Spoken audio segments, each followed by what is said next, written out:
welcome back. As discussed before, my name is Cassandra Coburn. I'm the editor of the Lancet Healthy Longevity. I'm delighted here to be chairing this panel, which is succinctly entitled "No Healthy Longevity Without a Healthy Planet: Societal Change to Enable Sustainable Longevity." And we're joined by four panelists, two in person and two virtually. So I'm going to introduce the panelists, give a little discussion about what we're going to be talking about this session, and then ask each of the panelists to give a couple of minute talk about kind of how they got here, what their backgrounds are.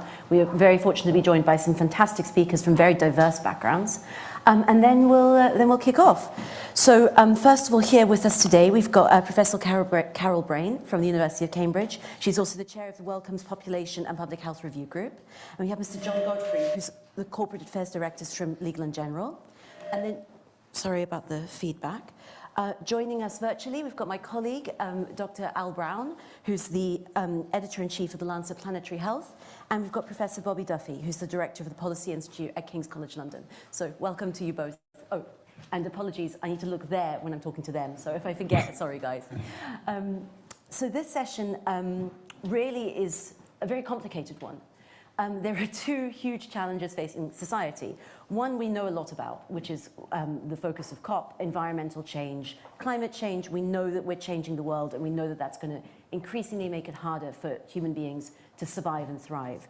The other challenge facing society is one that's on fewer people's radar, but probably on the radar of everyone in this room, and that is the fact that our population is aging.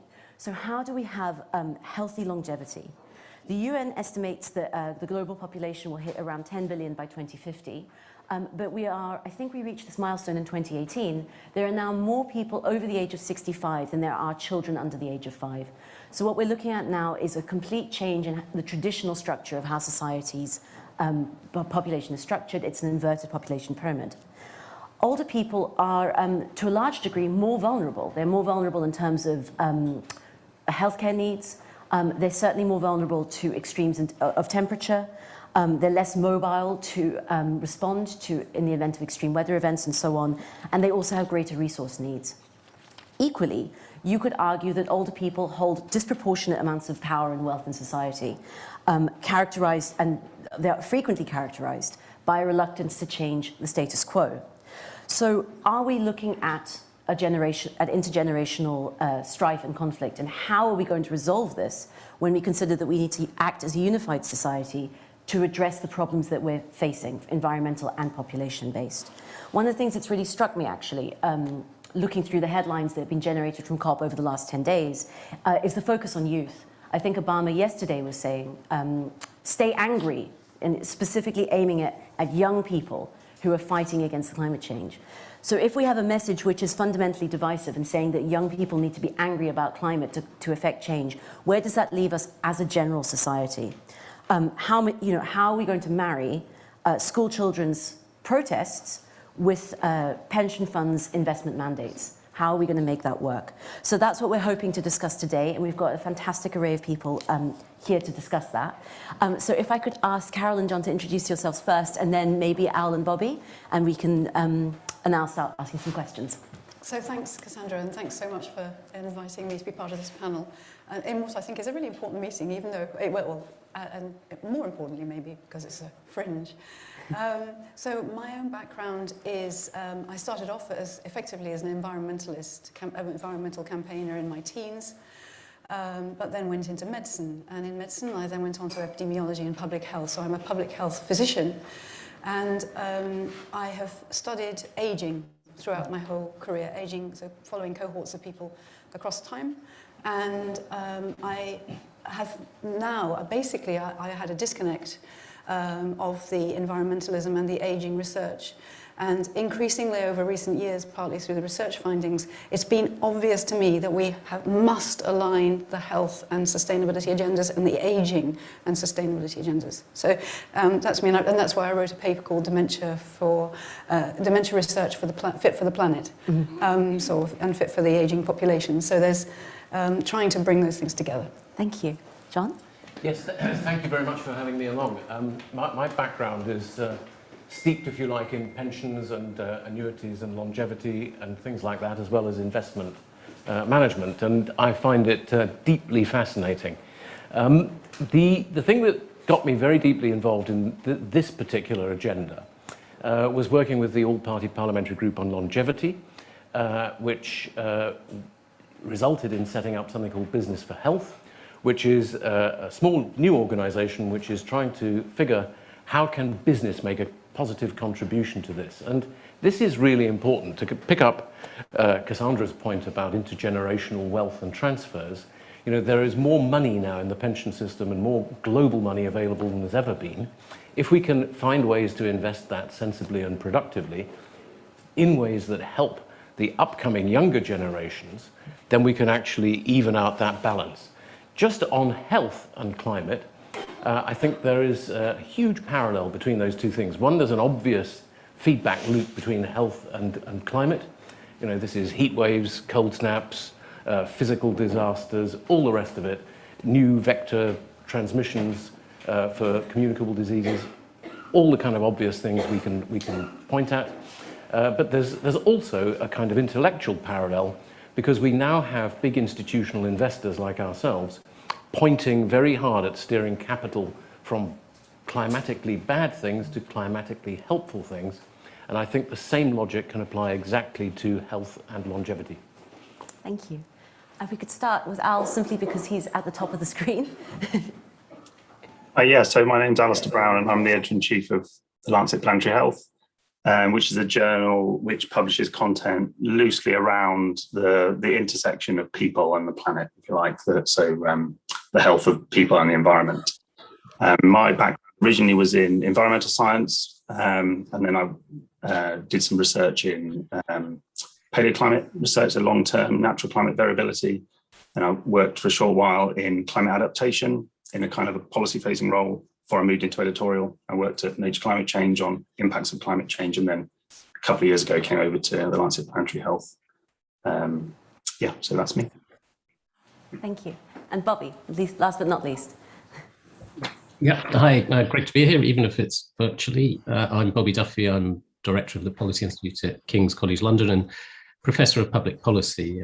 But before that, I was Global Director for Ipsos's social research business across around 25 countries. So my real interest has been in measuring, understanding attitudes and behavior across a whole range of social policy issues, including climate. And the interest here, I suppose, particularly focus on the two books that I've written. One on how people perceive social and physical realities, on people's misperceptions of those social realities, which is a key aspect of climate debate. But then mostly for this session, I think on the latest book on generations and generational difference, because a true understanding of what's truly different between generations and how they're connected and not divided around climate is really important to this debate, I think. Thank you so much.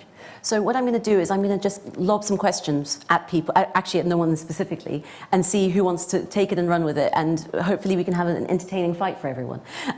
So the first question that I'd like to kind of pose to all the panelists, and please answer, someone just jump in, is do you think that we're heading for an intergenerational conflict that's going to really affect how we can respond to the issues of environmental destruction that we're facing?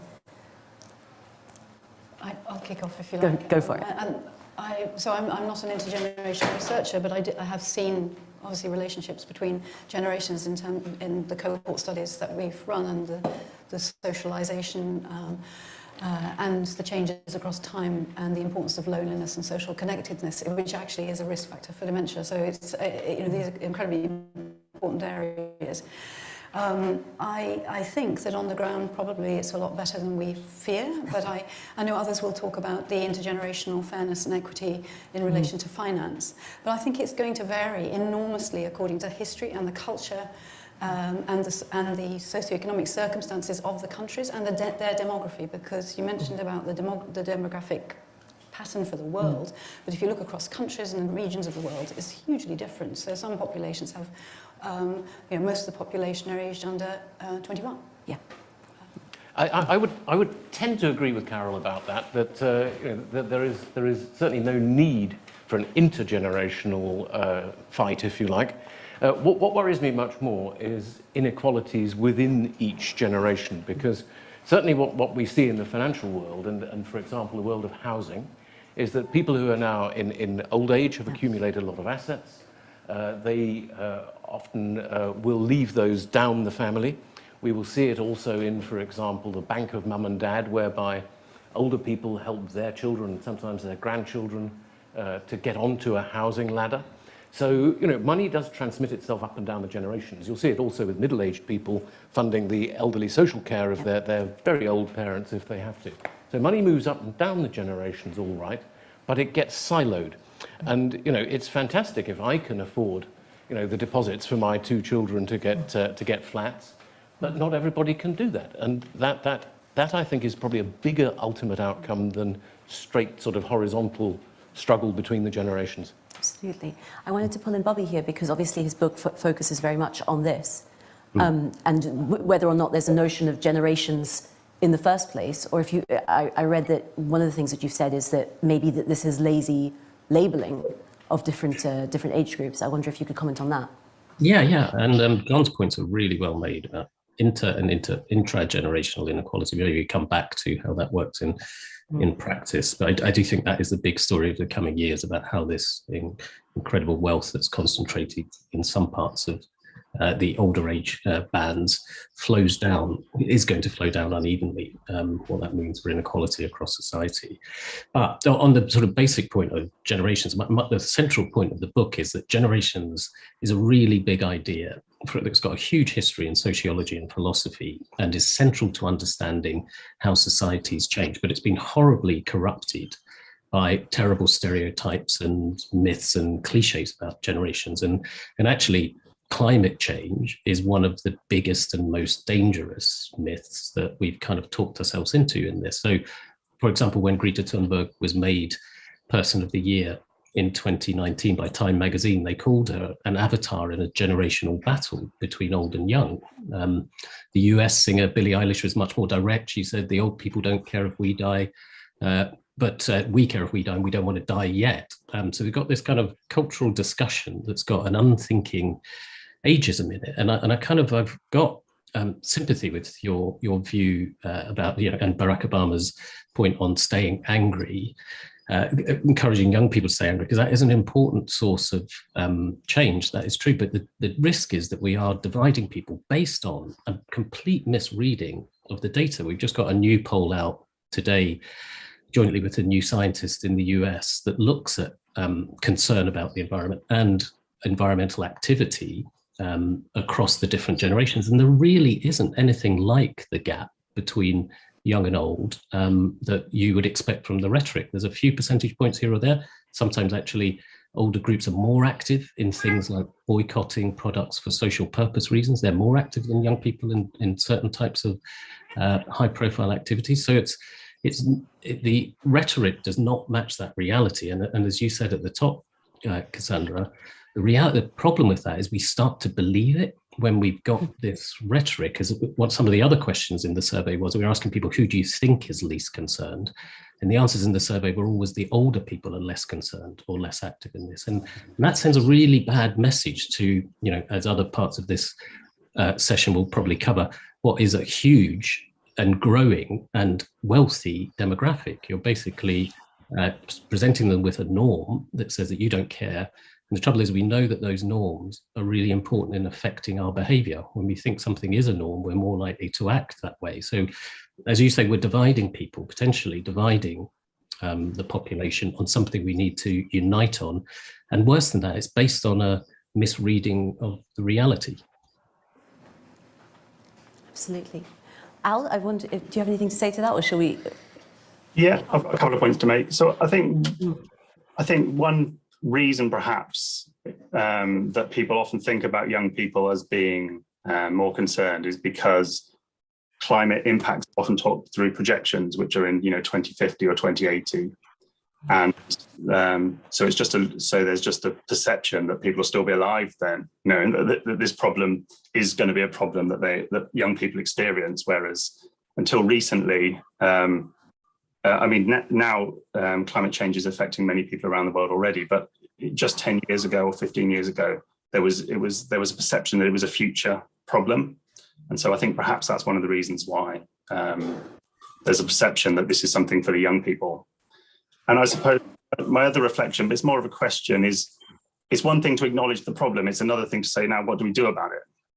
And I think that one of the differences between not necessarily young and old people, but asset rich people, if you like, or success people that have done well within the current system versus people that don't yet have a stake in that system or haven't done so well in the system, they're probably more pro-change, right? If you're young and you don't have a stake in the system, you're probably more open to a different way of organizing society. Whereas if you have a very big pension which is invested in fossil fuels, and you have a whole bunch of property in low-lying parts of London, you might have a different willingness to change, or to look at how how the world needs to change. And so I think that there's one thing is to recognize the problem. It's another issue about, well, what do we do about it? And I think that perhaps divides people more than the is it happening? Yeah. So what do we do about it? Any thoughts? So could I just kick off with because I was quite concerned about the sense this morning that it was about individual change. I think, of course, it is about individual change. But in public health, we have a very, very strong evidence base that telling people what to do doesn't work. If you are, it's not obviously you can do it, but it needs to be in a context. It needs to be in an enabled context. And it also takes all of those levers that we were talking about this morning, of potentially legislation or environmental changes or whatever it is, that move people towards different behaviours. And we've got such a strong evidence base on it. We've got the evidence base the other way for the obesity epidemic. We have hugely obese populations now across the world. And it's because the environment has changed around us and made it easy for us to access the types of food that were the concern earlier. So I think it's really important to think about that. And one of the biggest things that probably makes it difficult for people to change is the environment around them, but it's also poverty, and you raised this, John. So we do need to really think about the way we run our societies and to address inequality, because I think without addressing inequality, we cannot address these population change, behaviour change, things that we have to do. Absolutely, and one of the things I mentioned earlier is the fact that really wealth tends to be concentrated, not necessarily in hands of older people, although wealth does accumulate. But this idea of asset-rich people tend to be are more likely to be older. So that's very much speaks to your point, John. And how is it that we can go about? The idea behind this is, how do we enact societal change? And I don't know what the answer to that is. What does the panel think? Like, what levers, if any, do we have at our disposal to try and change this? Well, I think one of the levers we have at our disposal is to align the economics and the best outcomes rather better than we have so far. And you can't leave that just to government to do. I mean, I took a career break for a year from L&G to go and be head of the policy unit in number 10. And what I came away thinking was that, government is perfectly good at thinking through policy and writing speeches and passing legislation and giving nudges and a framework. But actually, when you ask them to deliver an awful lot of stuff, they're not very good at it at all. So you have to get the business world and the weight of money on your side to make things actually happen. And this really, in a sort of health space, is where I would draw down a lot of parallels from what's happening in the climate world. And you see, for example, most investors now, it was talked about earlier, see the importance of ESG investing and screening and all of those types of things, and that type of nudge approach. But they don't do it yet for health and longevity. And I think there is a clear case to be made for having not just ESG investing, but ESHG investing, with H being health specifically called out. The parallels with climate are enormous, because why is it that companies and investors are changing the way that they invest in hydrocarbon stocks and other climate-related things? Well, it's because they worry. It's fear and greed. They worry that on the one hand, they might end up holding a lot of what are called stranded assets as things get made illegal or taxed out of existence. And on the other hand, they see changes coming and they want to have a piece of that change because they see the upside. Now, I think we can do that in health in the same way that we've done with climate. And the argument really is this, that at the moment, the producers of goods and services, to a large extent, create externalities and costs around health which are picked up by taxpayers and by citizens. And this used to be the case with climate as well. And part of the climate movement is about making people pay. It still is the case with climate, right? There still are externalities with the climate system that are still not paid for within the... No. I wouldn't argue that we've got all the way yet, but the argument is at least understood, whereas this doesn't happen in the health space. And I think just like climate and carbon, there are three broad categories of externality or of impact, if you like. There's a direct impact, which does what a company or an employer does benefit or harm the health of their employees. There's a sort of secondary one, which is about the goods and services. And then there's a tertiary one, which is broader, about the societal impact. In the health space, we look and we punish through taxation or regulation or indeed lawsuits the most egregious externalities. You see this in smoking. You see it a little bit beginning in sugar taxes. And you see it in, for example, the opioid response in America, where there are huge lawsuits. Now, I think we need to develop that thinking and push it forward so that more happens. It is in the interest of business to make it happen. Now, Iron Brew, which Jim was drinking earlier, made by a company called AG Bar, very smart company. They spotted that the sugar tax was coming, and they reformulated ahead of time, so they never had to pay very much sugar tax. Some of their competitors were not so smart and ended up taking a real hit because they didn't reformulate. Now, all of that stuff can happen in the health space if we join up the economics and the public policy imperatives. You want to comment? Yeah, shall I go now? Yeah. Yeah. Sorry, well, no, I was just saying, I think that, firstly, the example you gave is interesting because it was a response to legislation, right? So it wasn't the market dictating anything, even though it was a positive outcome. It was companies responding to legislative force, if you like. And then I just caution a little bit, I suppose, with this idea that investing is, driving this, white heat of innovation towards low carbon future, because at the moment it's not happening. I mean, maybe it's starting to happen, but we're very, very early in that stage, and it's very early to be confident that that's enough. I suppose that's my cautionary perspective. Can I just come in, Cassandra, as well, on just on that point of the implication was a bit that this is asset-rich people who happens to be kind of related to age, and so it's like a life cycle effect. And I just caution a little bit about that as well, in the sense that when I look at the book, what I'm trying to do is separate cohort effects, where one generation is different from another and it stays different. Life cycle effect is where we change as we age, and then period effects are when something happens and it affects all of us, like a pandemic. And change is an interplay by those different things. And under that model, though, there is a serious cohort effect about wealth concentration among this particular group of older people, this generation of roughly, say, baby boomers, which is a new thing. And it's because the economic story of the last few years, decades, has been the increasing importance of private wealth as opposed to income.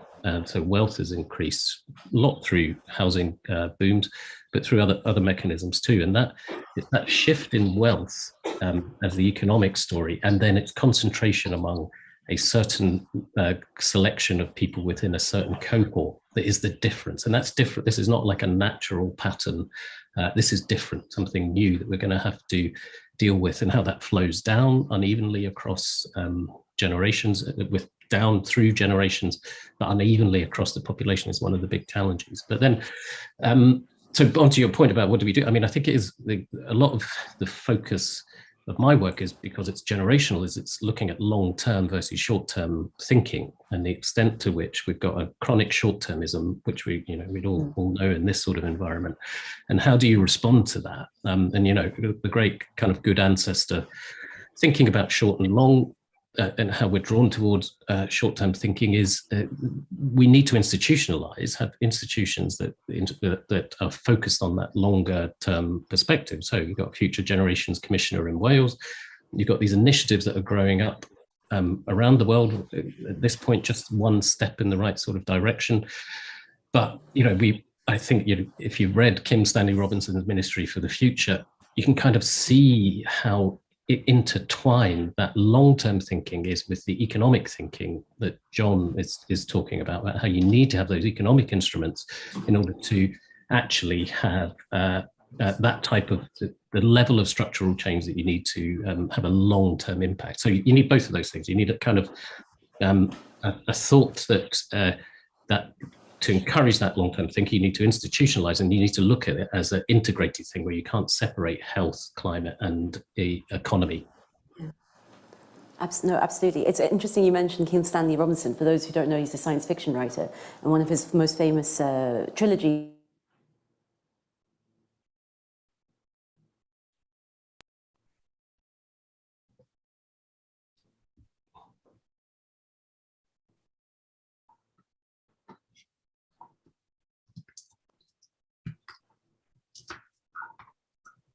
other still in the position of power and saying, well, I remember when all of Mars was red, and you're saying that it's green now. And I think it's quite interesting to do these thought experiments, and I would argue that what we're seeing now is actually a thought experiment made flesh, because we're starting to see that the traditional stages of life, or traditional as we understand them, are becoming extended and so changed in the way that we, so people aren't thinking so much about retirement anymore, because retirement is no longer something that has to happen because you're physically unable to work. And that's going to have huge implications, not just for our healthcare needs, although that can't be underestimated, but also, as we've been talking about, this idea of resources and finances being locked up within different groups of people. And that was one of the things that I was hoping we could comment on, is this, John, you mentioned this, assets tend to now be siloed, linearly within a family unit or something like that. Actually, older people are much more likely to use those assets rather than distributing them, because you'll be using them for your own healthcare or for your parents' healthcare. And I was just wondering if we could think about maybe the kind of population and population health implications of that. Well, you would think that would be true, but the Bank of Mum and Dad, which is a kind of quite interesting measure of how many house purchase transactions, or at least the deposits to facilitate those purchases, are actually financed from the next generation. And it's a pretty large number. I think, BOMAD would be somewhere between 5 and 10 in terms of the size of mortgage lenders. If it was a bank. So the money does keep coming down. But I would actually also pick you up on something else, if I may, which is, this is, I think, a little bit of a problem with our longevity debate, is that, it's conducted by people like us who think about our 100-year lives and all the rest of it, and, we don't need to retire, or we might retire for a bit and retrain, and then we come back and so on. We tend to completely ignore the inequalities that exist in this space. And, if you are a 53-year-old woman in Leicester working on the checkout at the supermarket part-time, you don't have the luxury of those choices. And quite probably, based on inequalities of health outcomes, you may not have any choices at all for very many more years, because of the relatively early stage at which people's healthy life expectancy comes to an end. So I think we need to kind of just reflect, not everybody is like the super healthy people in this room who are looking forward to a long and prosperous life. Yeah. And just to say that the average life expectancy in the most deprived areas, it doesn't even skim the areas, the ages at which people are thinking of the retirement age, or eligibility for a sort of sense of those who are well and advantaged, making policies for the whole country without true awareness of what life is like on the ground for those folk. And I just come back to the sort of poverty and the leverage that one can have with policies which are national. And people are talking about a minimum wage for everyone, and there are all sorts of, I think, policy investments that could be linked to the sustainability, and will almost certainly be linked to better longer term health, and therefore better ageing. And just to come back to what you were saying about the time frames, in fact it was, was it Bobby? Sorry, it's a bit difficult. The time frame of public health, population health, is long. And so from my own research and the research that I've been privileged to lead, along with many, many other scientists and researchers, about dementia across generations, to use the term, but basically across people who have been born in different eras, in the same localities, shows that dementia has gone down by more than 20%, age for age, but we have got older. So that has occurred as a result of social policy, but things that we did in the pre-war, post-war period, which enabled people to be healthier at all life stages. So healthier mothers, with all those policies, vaccinations, education, and all these things. We don't know what exactly it is, but we don't know whether that will continue. But we do have absolute evidence that we are mutable. So each generation does not have the same disorders and does not, and they interact in different ways as well. So it's really important that we think about this long-term approach to health and also the economy. Absolutely, but of course the biggest driver here. I'm just going to bring in Al, because we talk about population health, and I know that you've worked extensively on population and environmental health. But what happens when we now factor in planetary health and the changes that brings? I mean, I think, thank you. So often, particularly in the mainstream media, although that's not necessarily a good barometer of the right way to think of these things, environmental policies are often seen as against a kind of a counterfactual case where we don't have environmental policies, but where the environment continues to be fine. So we have this, what are the costs of, a carbon tax, for example, or changing, there's been a load of debate in the UK recently about changing, removing gas boilers. So there's often this, people are concerned about the cost of policy and compared to a kind of a notional counterfactual future where we don't have that policy, but where we also have no environmental problems. And I think that's where it fundamentally, that knowledge about climate change and environmental degradation fundamentally changes the way that we think about those policies and what we need to do, because there is no counterfactual future where we don't worry about the environment and where there are no negative health consequences of that. So if we're looking at the cost of changing our infrastructure, we need to look at that compared to a future in which there are more heat waves, or there's more extreme weather, or there's more coastal flooding. So, and I think that changes the context, and that changes the kind of the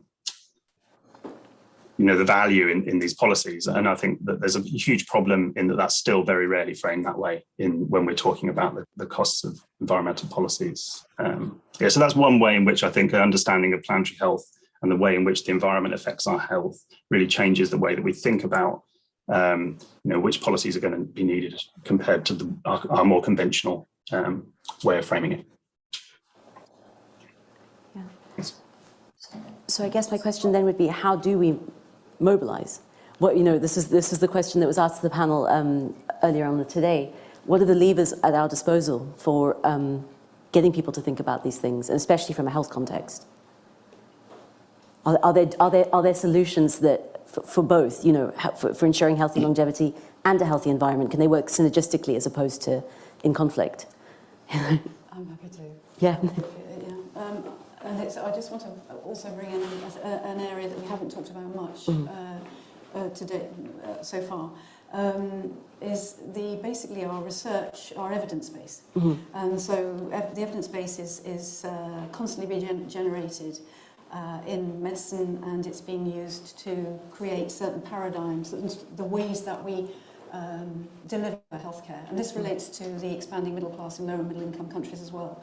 We have also had a healthcare system which has effectively rather promoted the dealing with illnesses when it occurs rather than the upstream prevention.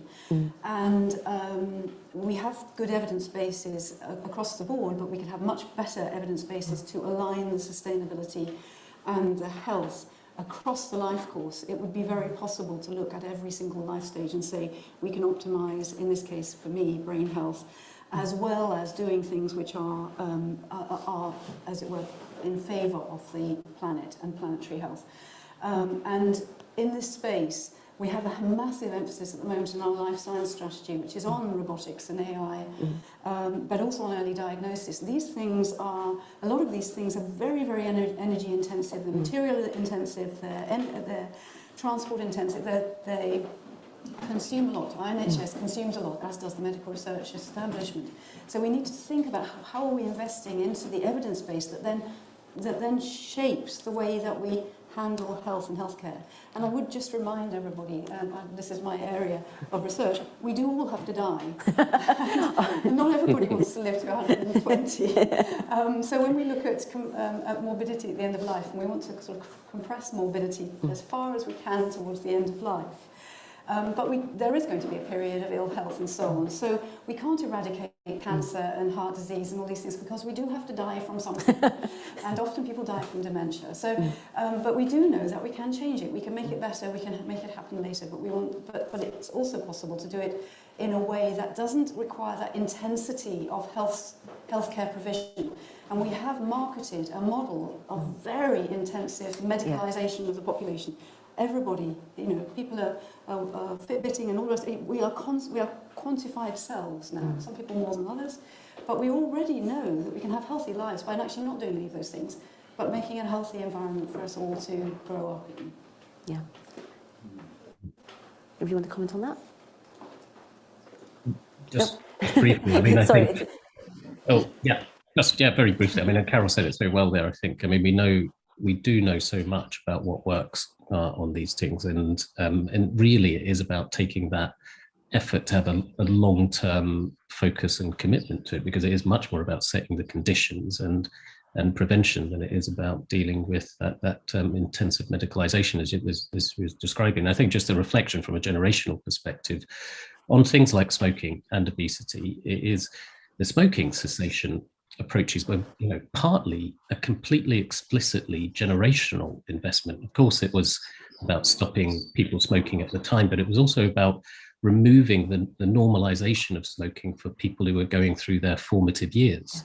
So just all of those activities of taking it out of sight and culture from my kids' generation is incredibly effective. And you can see the break with Gen Z in terms of their disconnect from smoking, because they have no connection to the brand, no connection to the cultural norm of that. And then equally, we've still got massive challenges in the other direction. There's one of my other roles that I'm chair of an advisory group for the cohort studies in the UK, and it's an incredible source of data. But that shows that there used to be no relationship between socioeconomic inequality and obesity in children, looking at these cohorts. But we've got this massive relationship between those two factors, where it is much chances of having obesity in childhood much higher in lower socioeconomic groups. And that's because, again, of a complex changing environment for those children. So there is no way around that. We all want immediate action on these things, but lots of them are long-term investments. That's about a complex shifting a complex environment. But we can definitely point to things that we've done in the past that are reaping benefits and will continue to for generations, not just as a one-off. I'm no expert in how you get individuals to make the right choices for themselves, and they are subject always to a sort of barrage of approaches from marketing and everything else, which makes it quite difficult. So, I mean, I think how we go about this is, first of all, at a political level, we need to get rid of the ideology around health, because there are ideologies of both sides. I mean, we heard it a bit in the food debate earlier. You've got the left very broadly thinks that the answer is in the public sector. The right is very tempted by the whole sort of libertarian thing, how dare you stop me trying to eat meat type of approach. So we've got to try and play all that down. And then I think we have to go upstream from the consumer to make sure that the right things are being made available to the consumer. And you do that by making it, frankly, more profitable and a better business model to provide the right things. So, there's plenty of evidence of that happening. Well, not enough evidence, but it is beginning to happen. And if you look across some sectors, smoking was mentioned earlier, and it was one of the sort of egregious things that was being tackled. look at two big cigarette companies in the shape of PMI, Philip Morris, and Imperial Tobacco. Philip Morris is doing very much better than Imperial Tobacco because Philip Morris is transitioning to vaping and is going to be nicotine-free by 2050. Now, easy to argue that's not fast enough, but it is progress. And this is all about a transition. And if PMI, Philip Morris, can persuade its consumers to move in that direction with them, that will be a positive outcome. You know, what's more likely to happen with the unreformed companies is that they will end up only having a small, very hardcore market, which they need to exploit for as long as they possibly can. And that's a poor outcome for those consumers and for those companies. So it's all about persuading the weight of capital to move in the right direction so that it's totally rational for businesses and providers of these goods and services to change the way they behave. There's an interesting thing in the context of the food debate coming up, which is early in December. There's a COP-type event in Japan, which is called the Access to Nutrition Initiative. And I was looking at it this morning, and I think about somewhere between 40 and 50 big institutional investors have signed up to this, which does insist on much greater disclosure of the proportion of a food company's product which is healthy as opposed to unhealthy. Now, getting this stuff out in the open, metrics, disclosure, investor pressure is one way to move it forward. It's not the only way, but it's really important. Yeah, no, I'd absolutely agree. I mean, I think, you know, the answer, I asked what lever, I think the answer has to be all of them, and as robustly applied as possible. So I'm just looking at the time. We've got a couple of, we've got sort of 10, 15 minutes for questions. So I was wondering if we could open it up to the audience here and online. I'm not quite sure how we take the online questions, but I'm sure Laura will know. But in the first instance, Andrew over there.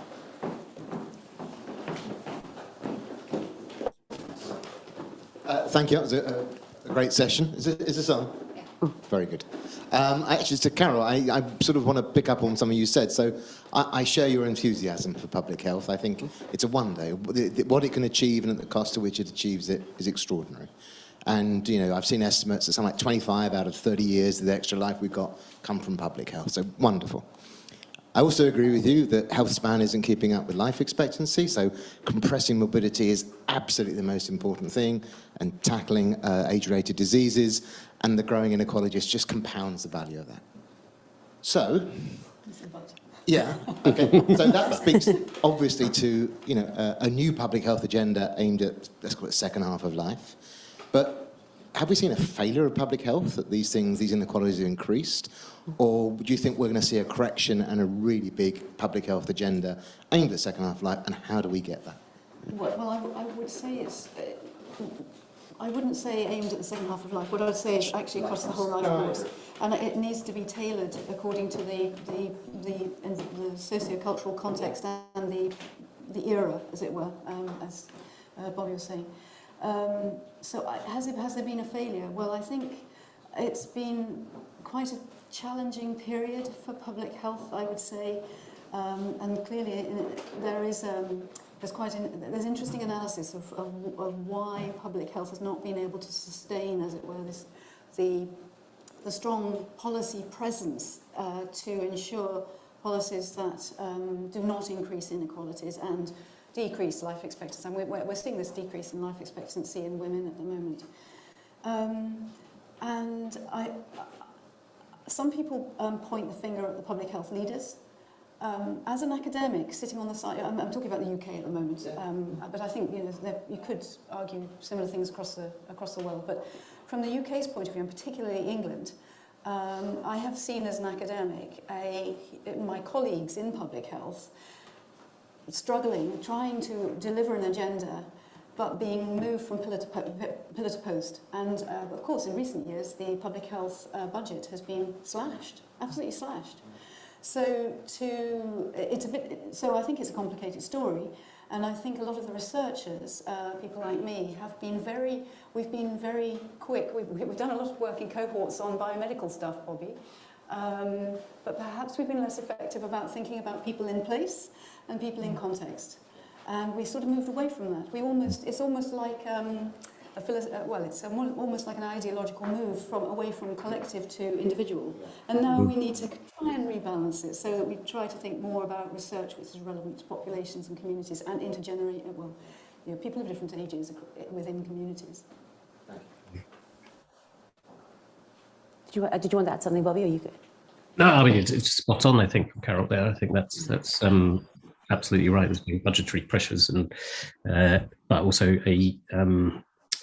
embedding that type of thinking that accepts the long term, that this has got a long-term payoff is difficult, even in times of higher budget. And I think it's that shifting of emphasis from actually we know that these investments really pay off for the long term if we can get that to work. But how do you get institutions that are on short-term political cycles to recognize that? And I think that's the big shift in thinking that we need, is how do you embed that longer-term thinking, not just in individuals, but in institutions.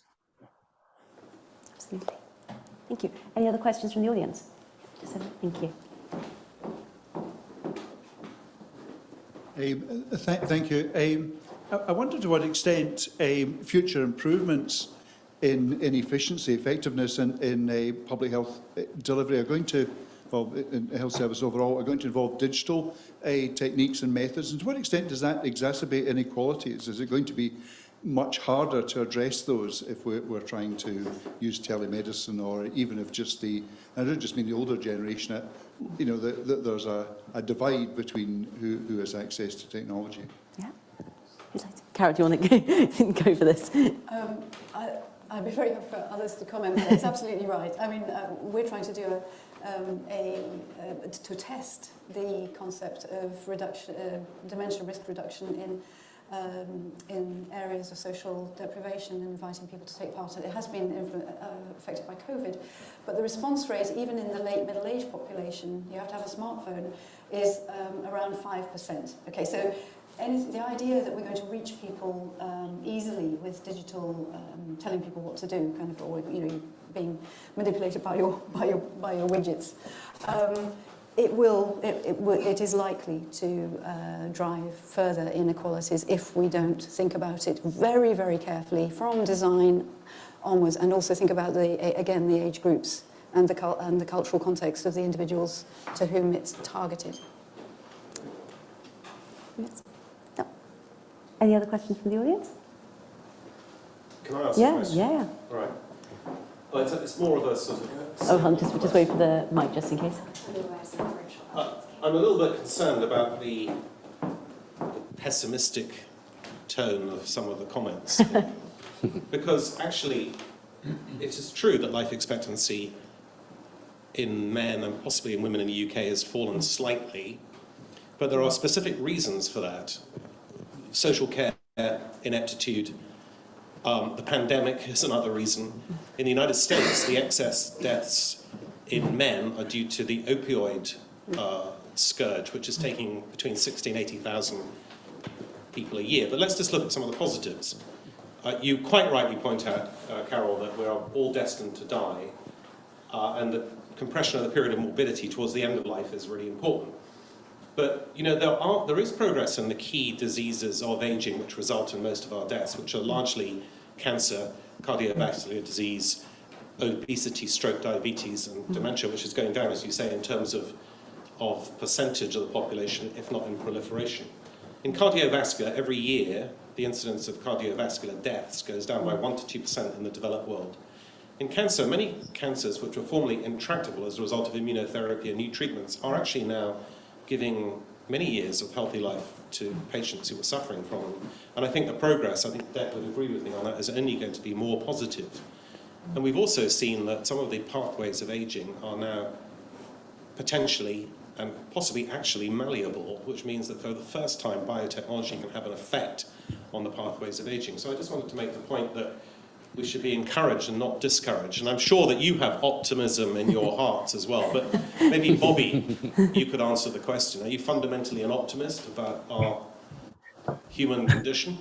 What a great question. It's yes, I am fundamentally an optimist. I think, let me just very quickly on each of those. I mean, the deaths of despair work, Anne Case and Angus Deaton in the US, really, really important.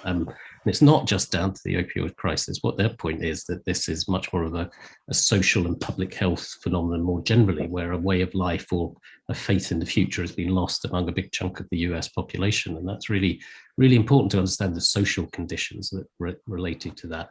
And then the point about life expectancy around women, it's fallen before the pandemic. And this is, again, related to economic and social circumstances for those women, as Michael Marmot has showed very clearly. And then two more things just really quickly is, from a generational perspective, the thing that worries me most is we've lost faith that our kids' future is going to be better than ours. And that's a new thing. So when you ask, will today's youth have a better future than their parents?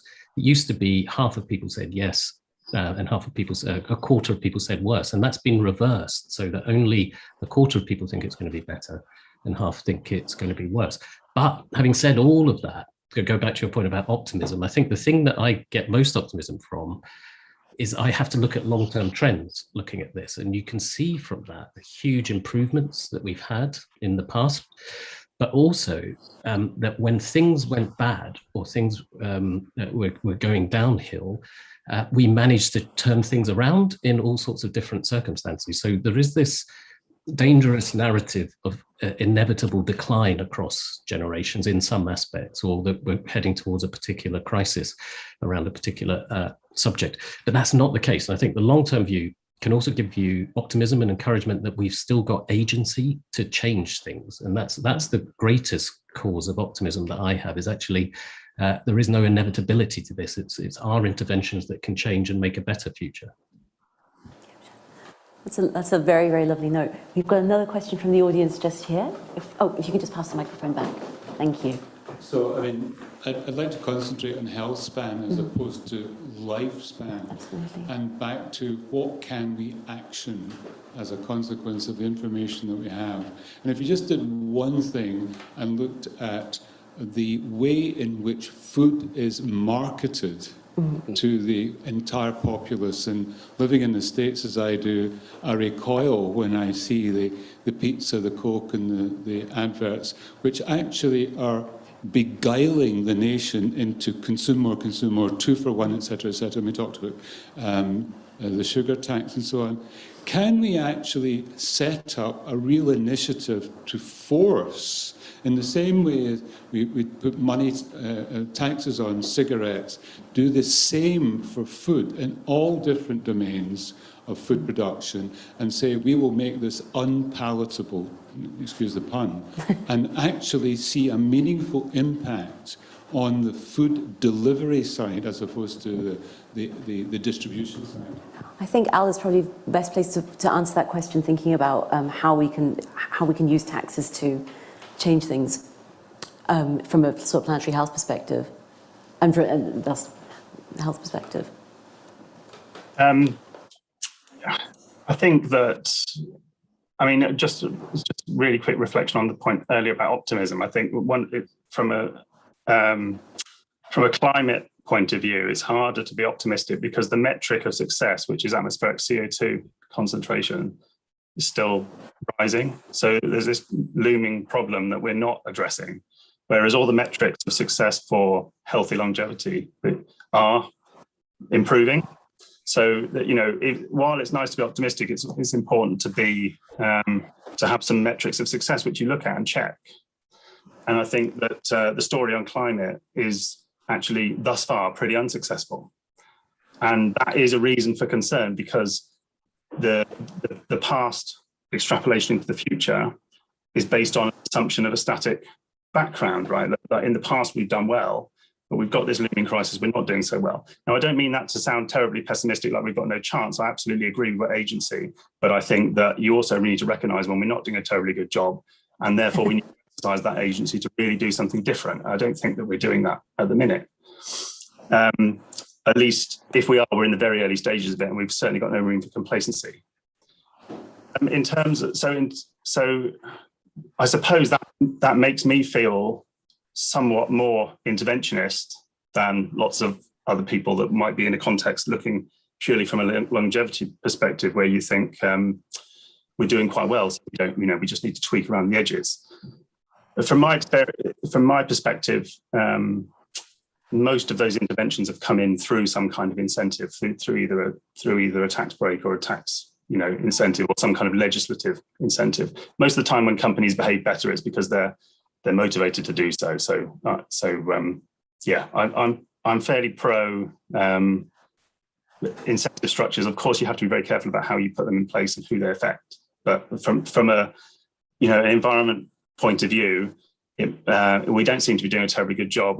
I'm not seeing that the thrust of the market is taking us the right direction on its own. I'm not at all saying that it's not part of the solution, but I'm not seeing the leadership coming from there to the extent we need. So, yeah, from my point of view, we absolutely need to incentivize companies and people to make the right choices.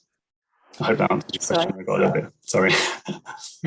So I really should have stopped one question sooner so that we could have ended on an optimistic note. But as it is, we're doing great on longevity, but maybe not so well on environment. And I guess the real key is continuing to bear both of them in mind, and especially when you look at how it interacts to create inequity.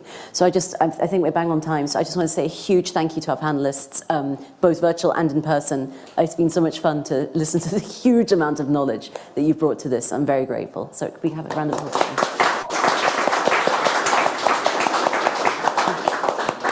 Thank you so much. I think we've now